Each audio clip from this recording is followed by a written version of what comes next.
are perceived as being a threat to other people. They're intimidating. They use verbal and physical outbursts. They often are kind of in a state of simmer or irritability. They want to get even, constantly breaking rules, challenging law, challenging authority, bullying, unnecessary risk-taking, risky sexual behaviors, fighting, cruelty to animals, stealing, truancy, chronic lying, mentalism, and substance abuse. From just being a person who doesn't have control of their base urges to strike back or lash out or act in an aggressive way in order to get or accomplish what they think they want to accomplish. This is a bully. This is a person who has a bullying tendency. Most kids that we sort of personify as being bullies grow out of that. Some don't. There's a definite disagreement over the cause of this nature in a person. Often it's considered to be a combination of genetic, physiological, environmental, temperamental issues. It's hereditary in many cases, those that experience these things. It often runs in families. There may be multiple factors that increase the likelihood that someone will develop an impulse control disorder. Again, research suggests that genetics play a role in the development of impulse control disorder, and the children and teens who have family members that suffer from these disorders will also have a higher chance of developing impulse control disorder. I think it's a combination of all of these things. It's learned behavior, it's environment, it's temperamental factors. So you can say, it's the nature with which we're born in many cases that combine to this. But why this tendency to use lashing out, attacks, aggression, instead of dealing with things when they don't go our way in a more calm manner, a more amenable manner, one that recognizes the sensibilities of other people. This tends to be a person who sort of sees their own interest as being predominant to everyone else's interest. This is not a good behavior. And again, it can have lots of manifestations. It can reveal itself in lots of ways.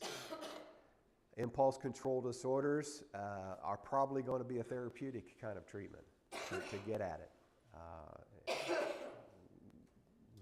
Rationale and reasoning are going to be difficult to break through if you have this, if you have an intensity of this kind of behavior and this kind of go-to position when one becomes frustrated, is to act like a cornered animal almost in some cases.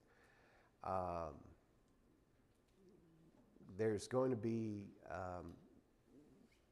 again, I think encouragement to bring professional help into a situation where you've got this kind of state of mind.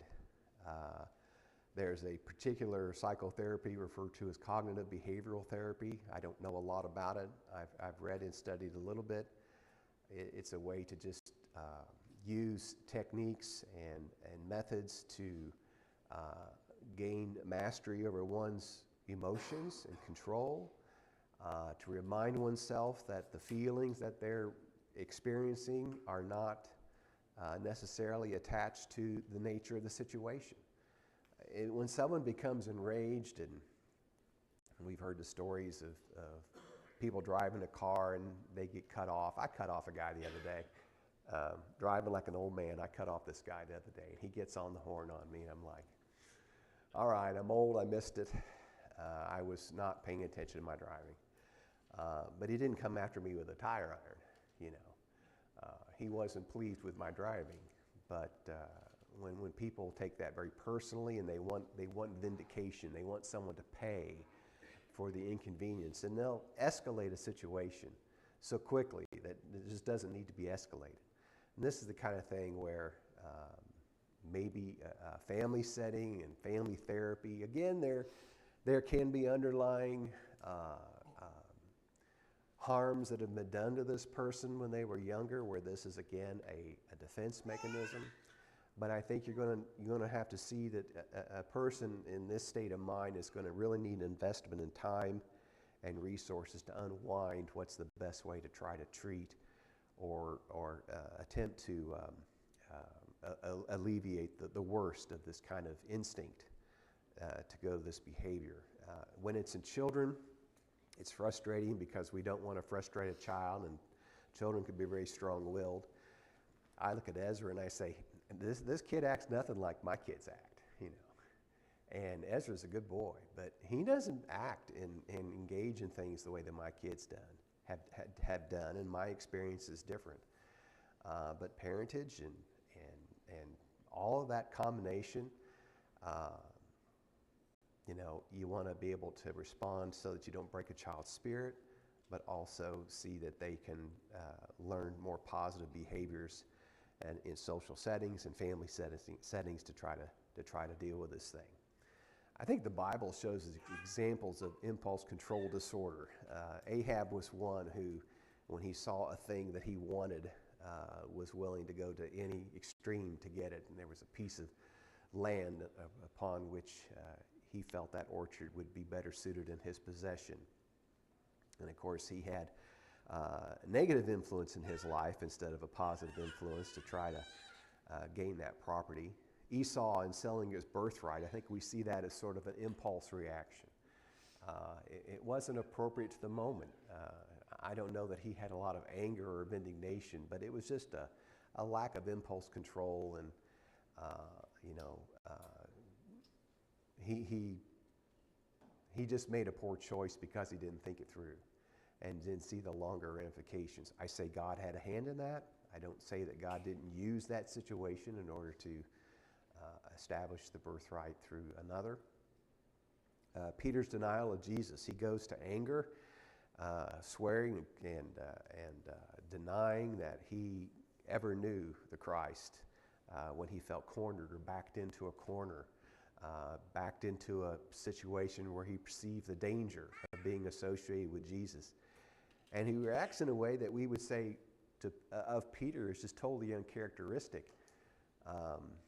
But it wouldn't be the only time you might argue Peter had some impulse control. But obviously, as a church shepherd, he did learn that and grew from those experiences and incorporated what he learned into his life, which is what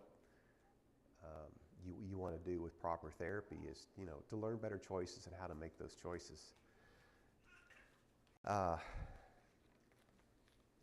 Again, it's about just choosing to not go down that route of being abusive and being a bully and being aggressive. We're to be people who are of humility, people of kindness. The fruit of the Spirit is love, joy, peace, patience, kindness, goodness, faithfulness, gentleness, self-control. Against such things there is no law. Self-control. I think the key here is just to a person acting out in that aggressive manner.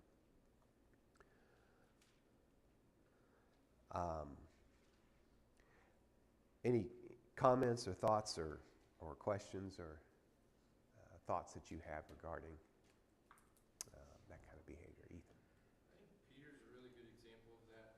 I don't think I heard of this impulse control disorder. Kind of reminded me of borderline personality disorder in a way.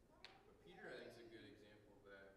Like you brought up, he denied Jesus. He also cuts off a man's ear in the heat of the moment. He blurts out things constantly, and that seems to be kind of a pattern with him. Yeah. But you do see a difference later.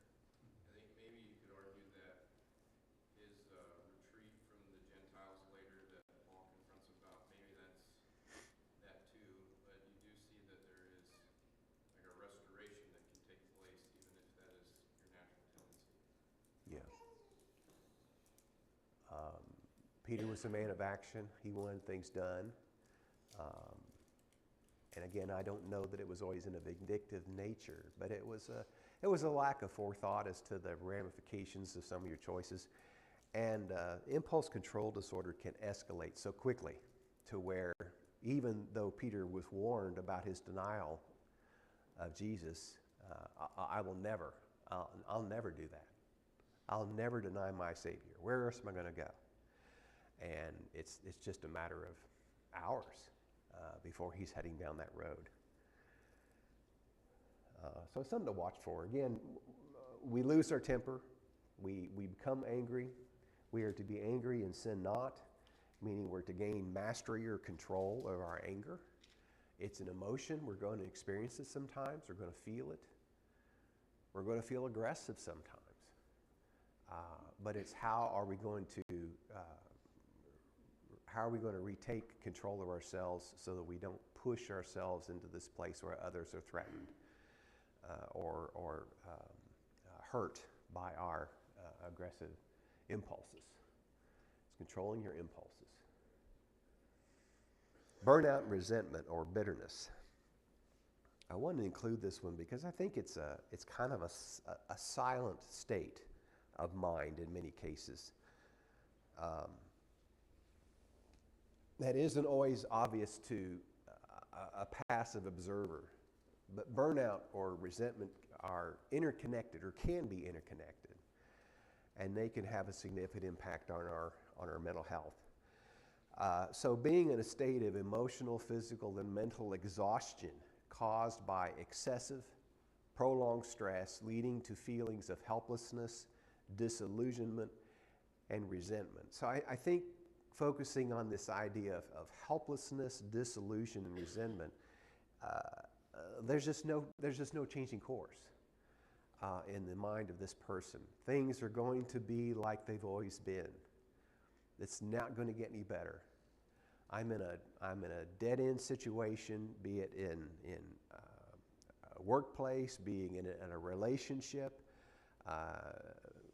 Whatever the person feels has got them trapped to where there's just no really chance of relieving that stress, moving to a better state of living and a better state of mind, and then growing resentful because of that state of mind. Disillusionment. So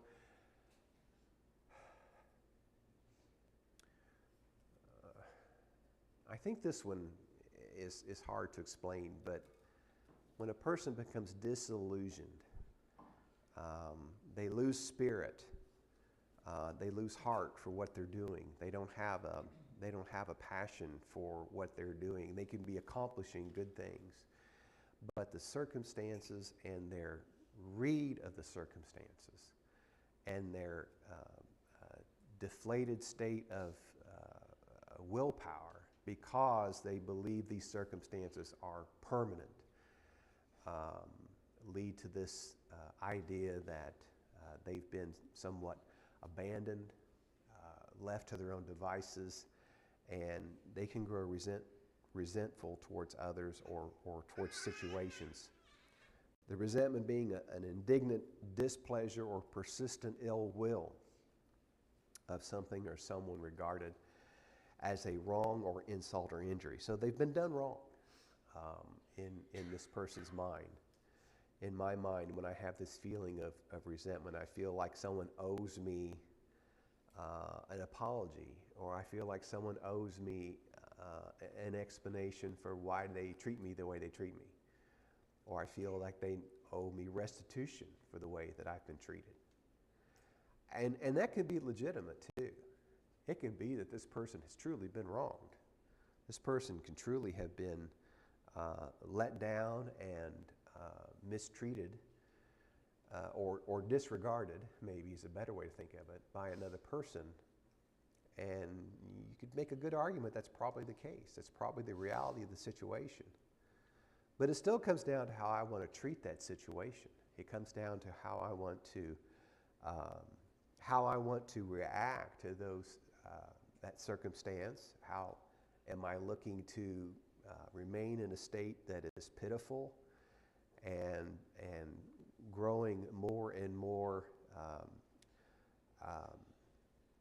painful to deal with and think about, or am I going to focus on forgiveness? Am I going to focus on reconciliation?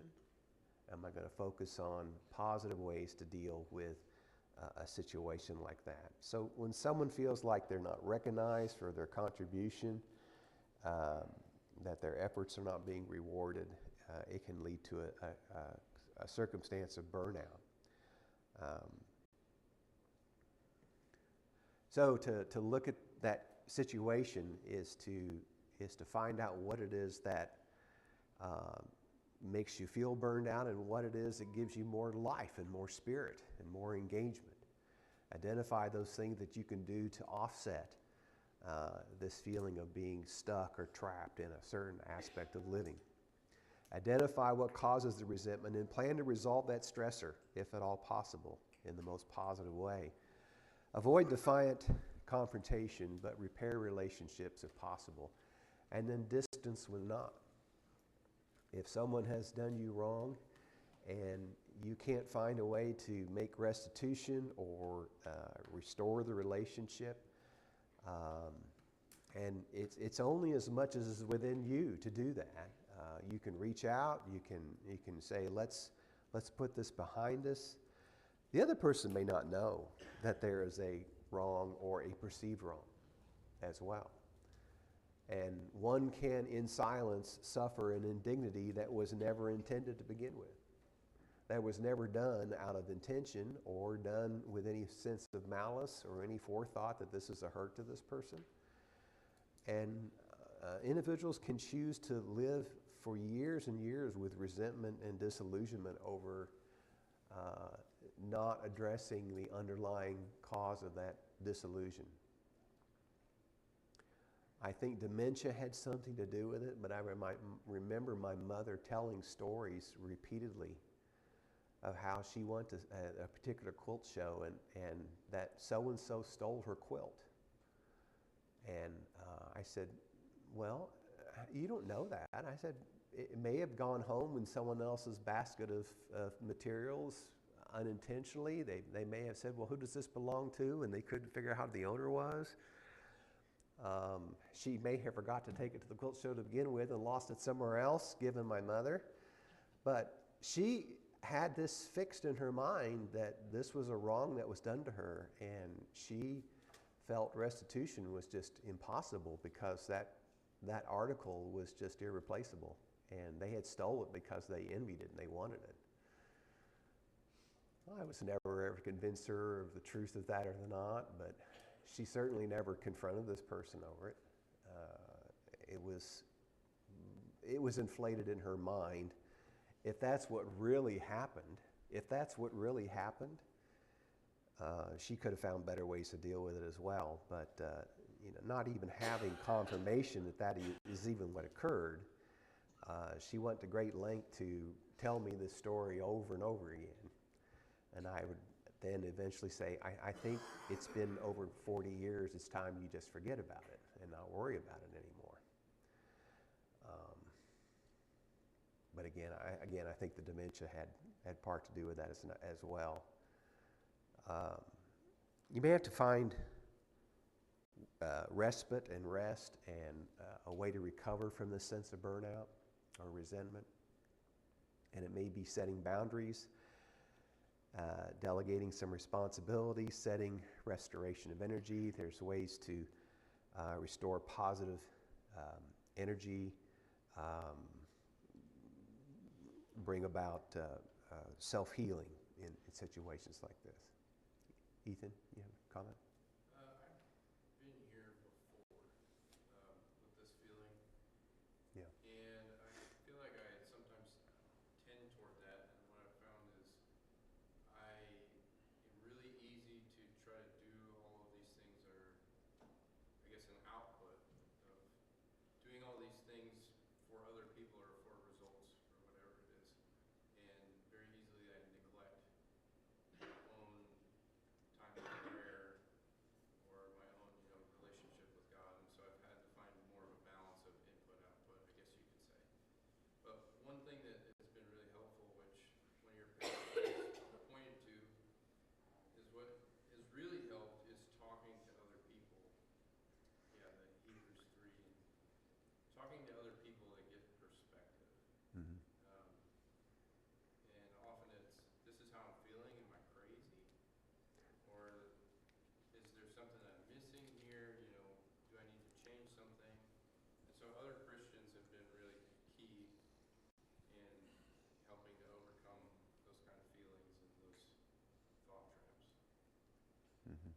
Yes, Aaron. Couple things. Zig Ziglar, I saw a clip from him one time, and he was in front of the people, and he talked to somebody that said they felt stuck and, hopeless, and they didn't know what to do. And so he asked them, he said, is there something you can do right now that would totally wreck the rest of your life? And they're like, yes, there is. And then he asked them, is there something that you can do right now to make your life better?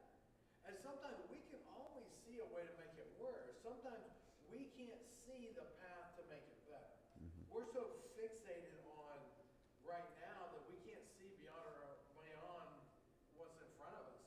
And I'm not a huge Tony Robbins fan, but there's one statement that Tony Robbins has made that has stuck with me. We massively overestimate what we should be able to do in one day, 1 week, or 1 month. But we massively underestimate the transformation and change that we can make in 1 year, 5 years, or a decade. And so no matter where we find ourselves, if we do the right things and put the right blocks in place, incremental progress creates massive change. And so when we get in a scenario and we can't let, kind of like your mom with the quilt, we can't let that thing fester in our head because our mind will create that story way bigger than what it really was. Then, that mountain out of a molehill thing. But if we look at, and I think Ethan hit the nail on the head, find some good solid counsel to help you see where's that next best path and to put some hope. Because that's a lot of what people that have burnout and resentment, they don't see any hope for the future. And hope's such a powerful thing. Well, I'm glad you're not a huge Tony Robbins fan, but secondly, let's just extrapolate out what he said and what you just said. What we can accomplish in years, what we can accomplish in a lifetime, what can we accomplish for eternity? So if you just keep carrying that example out, then you start to remember things like the brief momentary distress of this life is not worthy to be compared to the glories that are to be revealed. And I think that is about restoring hope. We are human beings who are terrible at timetables. We are horrible at putting things into a reasonable timetable. I want this now. I want this done next week. I want this. And when it comes to changes of the heart and changes of attitude and changes of feelings about an individual or a situation, we don't give ourselves enough time for these things to manifest themselves. We don't give ourselves enough time and enough prayer and enough trust in God to see that these things carry through. I think Thessalonians, the second letter to Thessalonians was a situation where people were becoming discouraged because there were just freeloaders in their midst who were waiting for the coming of Christ in such a way that they didn't have to work because he's here next week. He's here tomorrow. He's here this evening. So why would I bother myself with the petty responsibilities of being fed and working to be fed over the next coming weeks when Jesus is returning any moment now? And you had people saying, yeah, I'll put your knees under my table, we'll feed you. And it was a passage talking about admonishing these people, saying you need to work, folks, because we don't know when Christ's judgment is coming. I don't think they were talking about the final judgment myself. I think they were talking about a judgment of God, a coming of the Lord. But don't weary in doing good. There were people who were like, this is getting a little old because I'm providing for my family, but I'm feeding all these folks that don't think that it's important. And in the mind of the person who's sort of freeloading, why would you bother yourself with the mundane things of this life when Jesus' coming is imminent, when it's just any day now? It does make sense if that is your perspective on things. But others are like, this is getting old. So they are encouraged. Keep doing good for other people. That's not the point here, is to shirk responsibilities, but let's hold these folks accountable. Let's make sure that they follow the pattern and they work to provide for themselves. Other thoughts on this subject? Yes, Andrew. When you zoom in on any progress curve, the curve flattens out. You lose the ability to see that change when you shorten your view so small. And I think one of the things that's really key to this is the ability to look back and the ability to remember. Whenever I feel like things are never going to change or I'm going to be stuck doing this forever and it's never going to amount to anything, if I broaden my time scale and look back, then you can really see, oh, okay, in the short term it's flat, but spread out over time, that change has built and compounded and all these things, so it's a lot more significant. And the Psalms deal with this very directly. This idea of dealing with things this way, I just found in Psalm 77, where the psalm writer says, "Is the Lord going to spurn me forever and never be favorable again? Has his steadfast love forever ceased? Are his promises at an end for all time?" So he's asking, is it always going to be like this? I mean, that's exactly what he's saying. Right. He's feeling that burnout of, I just don't see an end to this. It's never going to change. And then he counters and says, "Then I said, I will appeal to this, to the years that I was at the right hand of the Most High. I'll remember the deeds of the Lord and remember your wonders of old." So it's memory, and it's being able to look back at where he came from and what good had happened in the past leading up to where he is now, that gives him the ability to break out of that thinking of, it's never going to change, it's never going to get better. As you were talking about that, I was thinking of the young, I guess he was still a young man at that point, young man Joseph, who spent some period of time in the prisons or the jails of the Pharaoh. Was he being prepared to be the second in command of all of Egypt while he was in prison? You think maybe he learned a few lessons, even in jail, about being patient, about being compassionate, about having self-control, about being temperate, not vindictive? It seemed like Egypt's and other foreign nations' penitentiary systems often saw the Israelite people doing better than a lot of folks that were not in prison. You have accounts of those that were profiting and those that were excelling even as they were in captivity. And that's a strong lesson too for not experiencing burnout. Even in captivity, holding the faith that things are not always going to be this way. And we kind of look at captivity as, well, that's hindering the work of God's people. That's stopping them from doing great things that they could otherwise accomplish. Really? Maybe not so much as we think.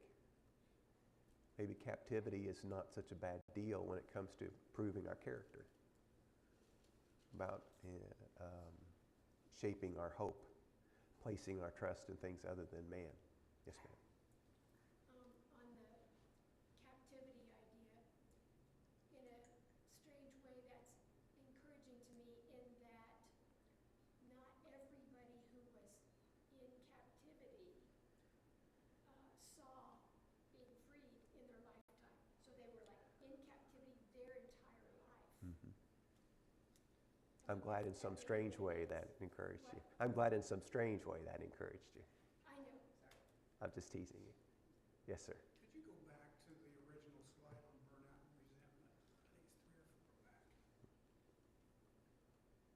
This one? It's that one. There where it talks about burnout as a state of emotional, physical, and mental exhaustion, it got me thinking not just the burnout, but it may just be mental fatigue. And I was thinking about the number of our family members here that have constant pain, constant health issues, Yeah. and those types of things, and how we need to be aware of the stress and the mental exhaustion that they may be feeling due to, like I say, the constant pain and health issues. Mhm.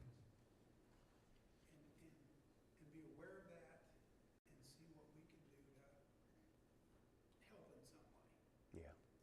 No, I agree.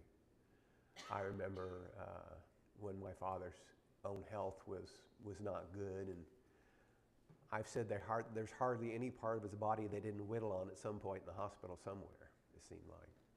Hearts and all kind of things. Pain just has a mental. And how pain would put him in a funk, in a state of depression. And we know many that experience day-to-day levels of pain that are hard to imagine. Even with the pain management controls today, products that we said for years, this will take care of it, and they don't work. Your body becomes adapted to these things, and the pain is there and persistent. And that can certainly be as much of a mental trap and a burnout situation as anything. It's just, I think, again, looking long term, surrounding yourself with people that can be reinforcing, the positives.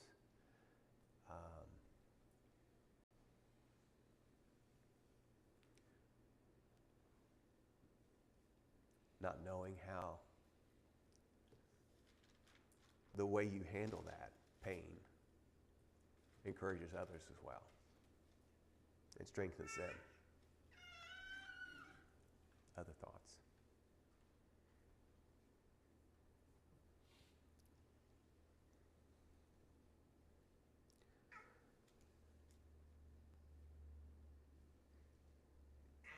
I think we looked at these, didn't we? Did we read? But encourage one another day after day no, we didn't read this yet. Hebrews 3:13. Encourage one another day after day as long as it is still called today, lest any one of you be hardened by the deceitfulness of sin. And I haven't thought about that latter phrasing. We think, okay, be encouraged, that's great. But in order to not be hardened by the deceitfulness of sin. Now, isn't that a funny way to talk about how one experiences a state of sinfulness? Hardened by the deceitfulness. What do you think that means? I think it plays into what we're talking about. Sin is a trap, isn't it? Sin is about deceit. And if you believe that things are never going to change and never going to get better, isn't that hardened by the deceitfulness of sin? Just, I'm stuck here. I don't have a way out of this. There's no use trying because the devil's more powerful than I am. Is that a true statement? Is the devil more powerful than I am? Is that a true statement? Yes. It is absolutely a true statement. And if I repeat that over and over and over again, then I'm defeated before I've begun. That's absolutely a true statement. But I know someone who's more powerful than the devil. And that's the deceitfulness of sin. That when he's got you, he's got you. And there's no turning back. And there's no one that'll take you back. And this will just grind you down and grind you down until you lose all effort to try to change your circumstances. That's the deceitfulness of sin. Right?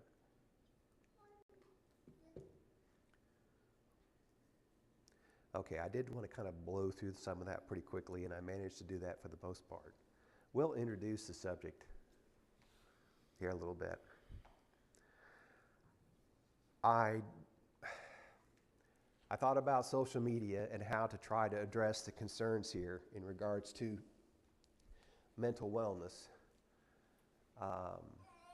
There are authors now, just as the Surgeon General said loneliness is an epidemic, a mental epidemic. There are now many who believe that social media is another epidemic,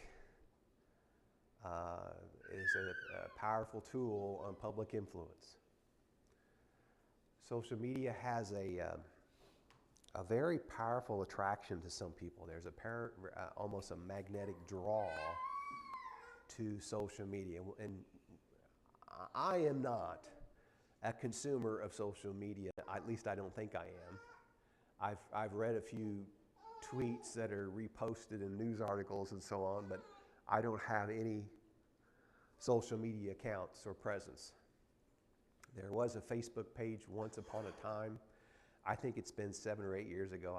I closed it out and I said, this is about the dumbest thing I've ever signed up for. I just felt like there was an entire avenue of things that just weren't important for me to know about or read about or care about in these platforms.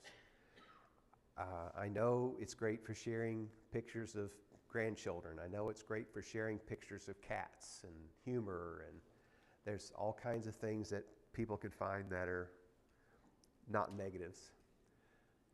But there also is a personality type that is very attracted to the voyeuristic concepts within social media. It's like peeking in the bedroom window and seeing things that are secret or should be secret in other people's lives. Some people don't understand the true risk they put themselves in by revealing themselves on social media platforms.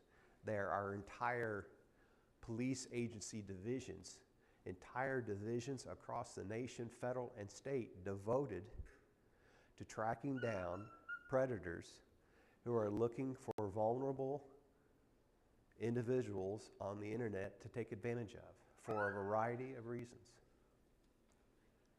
There are significant concerns for this platform or these platforms outside of the spiritual aspects of getting so wrapped up in the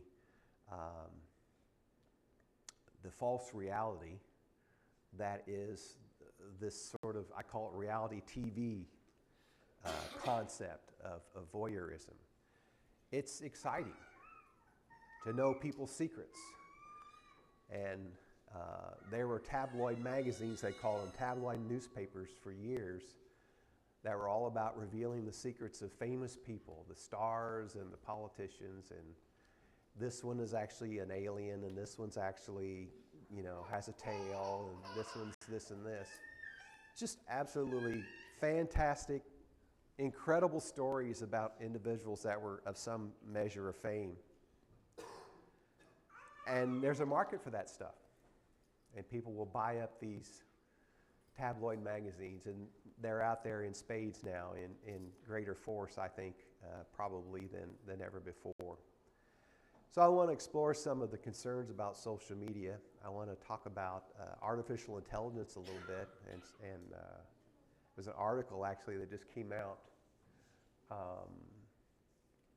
within the last week in the New York Times, and it's again very revealing about the nature of the dangers of social media and artificial intelligence. I'm throwing them together only because I'm not that sophisticated in each topic to know all of the differences, other than I will say this: social media is a platform, or can be a platform, under which a lot of falsehoods and artificial intelligence generated imagery and storylines can be created and then disseminated very quickly across a large swatch of people.